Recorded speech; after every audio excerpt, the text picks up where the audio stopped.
Et bienvenue dans votre magazine TV My House, consacré à l'univers de l'habitat, donc voici le sommaire. Toute œuvre humaine encourt des risques et en matière de construction, les effondrements en font partie prenante. Dans Focus House, nous nous pencherons sur les causes des effondrements, leurs conséquences et les pratiques à mettre en application pour les éviter. La chambre d'un enfant doit être aussi fonctionnelle que sympa. Déco, aménagement, tendance selon les besoins de l'occupant contribuent en majeure partie à la bonne atmosphère et surtout à la qualité de son sommeil. Lifehouse nous fait un zoom sur la disposition de la chambre d'un enfant. Enfin, dans Astuce House, nous découvrirons les bienfaits du vinaigre blanc dans l'entretien des meubles. Effondrement de bâtisses, causes et conséquences. Que faire pour ne pas en arriver au pire? Tommy Tamo nous en dit plus dans Focus House. L'hôpital général, un immeuble vient de s'effondrer en face de nous. Il y a 4 mois de cela, du côté de Bédi, hôpital général à Douala, un R+2 s'effondrait. Quelque temps avant, en décembre 2019, c'était du côté de Yaoundé à Siméon. Un immeuble en construction proposait un spectacle désastreux et macabre aux riverains avec sur le carreau au moins 4 morts. Des clichés apocalyptiques qui meublent tragiquement le décor de nos cités. Des situations catastrophiques devenues de plus en plus récurrentes dans nos métropoles qui nous dictent un arrêt majeur pour mieux comprendre ce phénomène, les causes et éprouver les pistes de solution.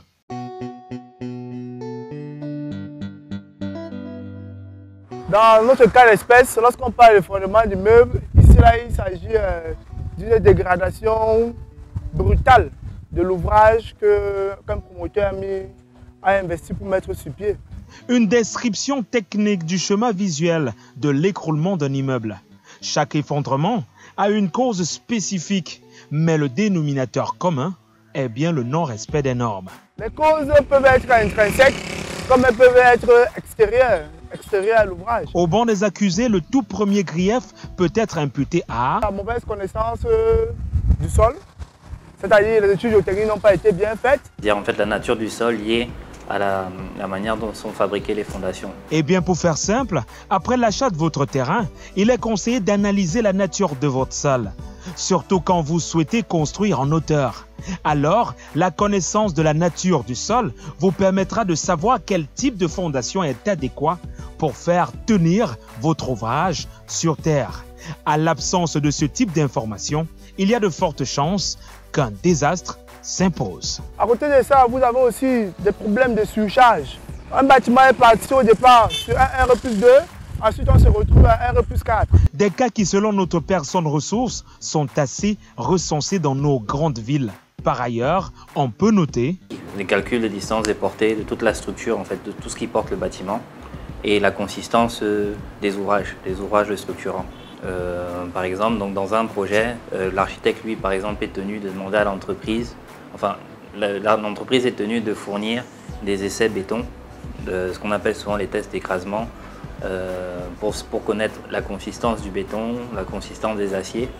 Et ce sont des tests qui font faire par des laboratoires qui certifient que ce qui est réalisé est conforme à ce qui devrait être fait. Des manquements qui s'enchaînent. C'est la mauvaise exécution et la mauvaise réalisation des colonnes et des poutres. Vous savez, généralement sur le chantier, vous allez laisser les ouvriers, les maçons, de faire un certain travail en fonction du cahier des charges ou bien en fonction des données, des notes de calcul, mais ils iront faire ce qu'ils veulent. Après ça, il n'y a pas de bons crochets, il n'y a pas un bon plombage des colonnes et ça crée ce que ça peut créer jusqu'à ce qu'on se retrouve dans des dégâts irrémédiables. Un facteur intrinsèque à l'effondrement des immeubles, c'est bien la qualité des matériaux ou leur utilisation. Il y a aussi des sables qui viendront aussi oxyder les fers et affaiblir progressivement les poteaux ou les poutres également. Il y a aussi peut-être les mauvais dosages qui sont aussi des facteurs qui sont très liés à l'effondrement des immeubles. En outre, ces événements sont étroitement liés au professionnalisme des techniciens. Que la construction n'est pas exécutée par les professionnels adéquats. Et je pense que le premier problème chez nous, c'est qu'on ne fait pas appel aux professionnels et qu'on ne les place pas aux bons endroits. Un architecte n'est pas un ingénieur, Un ingénieur n'est pas un architecte, on doit tous travailler ensemble.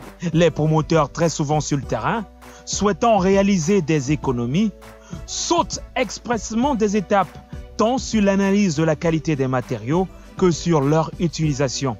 Mais par ailleurs, l'une des causes qui semble la plus curieuse est celle-ci. Il y a des immeubles qui peuvent descendre comme ça. Après, en quête, vous vous retrouvez, il n'y a aucun facteur visible qui peut vous pousser à dire que l'immeuble est tombé à cause d'un problème technique.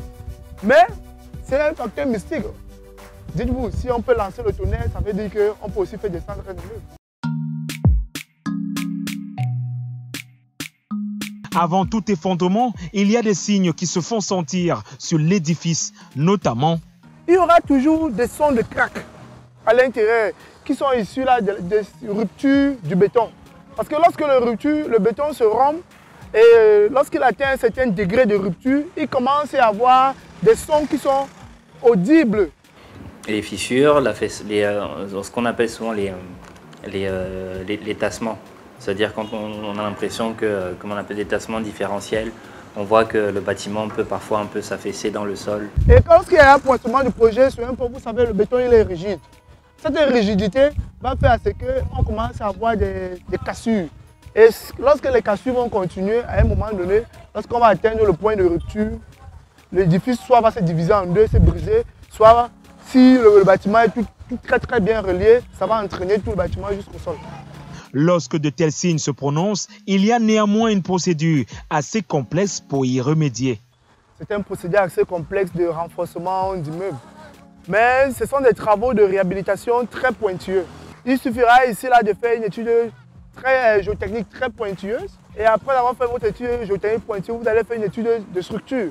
Et lorsque vous avez fait votre étude de structure pour identifier tous les endroits fragilisés, toutes les colonnes à retoucher ou bien à renforcer, et vous allez retrouver le niveau de recépage de la fondation ou bien comment est-ce que vous allez faire votre recépage de fondation, vous engagez votre renforcement d'œuvre. Un renforcement de l'ouvrage qui permet d'éviter le pire, mais une procédure assez coûteuse que certains promoteurs font fi de ne pas prendre en compte. Et quand le pire arrive, le premier responsable, c'est bien. Mais le premier responsable, c'est d'abord le promoteur. Si lui, il ne prend pas les dispositions pour que lors de la construction de son projet, il y ait tous les paramètres qui encadrent son projet afin de garantir la sécurité et que demain on se retrouve avec un problème d'effondrement, il sera le premier pointé. Ensuite, maintenant, suivant l'enquête, on trouvera les tenants et les aboutissants qui peuvent être les ingénieurs, qui peuvent être les ingénieurs suivis, qui peuvent être même les réalisateurs, l'entrepreneur, ou même l'entreprise qui réalise. Et pour éviter la catastrophe, ces quelques conseils sont donnés. De faire attention à ce qui peut paraître attractif au niveau des prix, j'entends. Savoir qu'en visant à chercher moins cher, souvent, on passe peut-être au-delà de certains requis, certains requis qui sont directement liés à des questions de sécurité. Première des choses, vous devez faire l'étude géotechnique conforme. Deuxième des choses, vous devez faire dimensionner votre projet par un professionnel. Évitez d'aller donner votre projet à un maçon parce qu'il a construit 10 immeubles, il vous dit qu'il est capable de dimensionner votre immeuble. C'est dangereux. Ensuite, il faut une bonne équipe de réalisation de votre projet. Toujours mettre une équipe de contrôle de votre projet. Quand le projet est en cours de réalisation, vous devez toujours contrôler le projet étape par étape, section par section, niveau par niveau. Lorsque vous avez décidé de mettre un projet sur pied, bénissez-le. Ensemble, les effondrements de terrain qui entraînent des morts d'hommes et des conséquences désastreuses dans l'environnement peuvent être évités si l'on respecte les normes qui régissent la construction.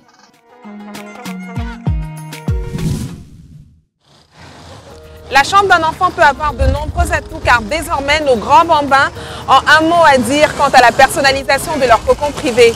Quelques conseils sur l'aménagement de la chambre d'un enfant dans cet élément de Lighthouse.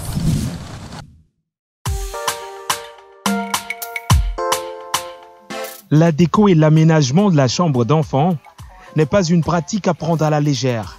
Alors pour certains parents, il y a quelques paramètres qui entrent en jeu. Comme moi j'ai un garçon, j'aménagerai premièrement la peinture de l'enfant sera en bleu-blanc. Violet, jaune, rouge pour une fille. Comme une petite table pour les études. Et maintenant pour un garçon, la couleur bleue et la couleur blanche, ça peut l'aller quoi.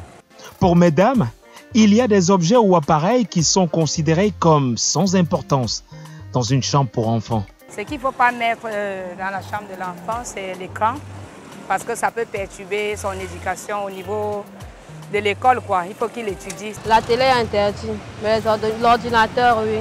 Parce qu'il doit travailler sur l'ordinateur, parce qu'il a un enfant qui fait déjà 3e.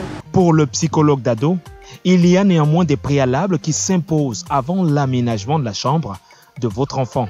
Les plans de vos maisons, et notamment en termes d'aménagement intérieur, de décoration, demandez-vous quel type de comportement vous souhaitez générer ou bien faire observer chez vos enfants. Et en fonction de cela, vous pouvez choisir la décoration qui s'y est avec. Notre consultant renchérit quant au fait que l'environnement conditionne le comportement des occupants. Par ailleurs, la deuxième préoccupation ou la deuxième question que vous devez vous poser, c'est celle de savoir quel type d'enfant vous avez et quelles sont les aspirations de ces enfants-là. Donc tenez compte des comportements que vous souhaitez voir émerger, mais aussi tenez compte de la passion de ces enfants. À ce propos, par exemple, si votre enfant est passionné de médecine, vous pourriez aménager sa chambre avec une déco se rapprochant à cet univers. Et quant au choix des couleurs, il est essentiel qu'il découle de ceux des enfants. Et en décorant la chambre avec la couleur préférée des enfants, en tenant compte de leur goût, de leur choix, vous les mettez dans un environnement où ils se sentent à l'aise, où ils peuvent facilement s'épanouir. Évitez des couleurs très sombres. Envisagez pour des couleurs qui apaisent. La configuration générale de la chambre, quant à elle, elle est à prendre en compte. L'emplacement des meubles, on tient compte de la direction du vent, mais aussi l'emplacement des meubles, de la table d'études, du lit, de l'armoire, en fonction du passage du vent. Quand tous ces paramètres sont intégrés dans l'aménagement, lorsque tous ces paramètres sont pris en compte, on s'attend à une optimisation dans le comportement de l'enfant. On s'attend à ce que l'enfant soit plus à l'aise, plus épanoui, plus gai. Donc il va de soi que si ces paramètres ne sont pas pris en compte, on peut s'attendre à ce que l'enfant soit un peu triste ou qu'il ne soit pas totalement à l'aise dans sa chambre ou encore qu'il ne produise pas le rendement attendu ou le rendement souhaité. Des changements qui sont perceptibles sur la durée et dans le temps. Il faut être assez minimaliste dans la chambre de vos enfants.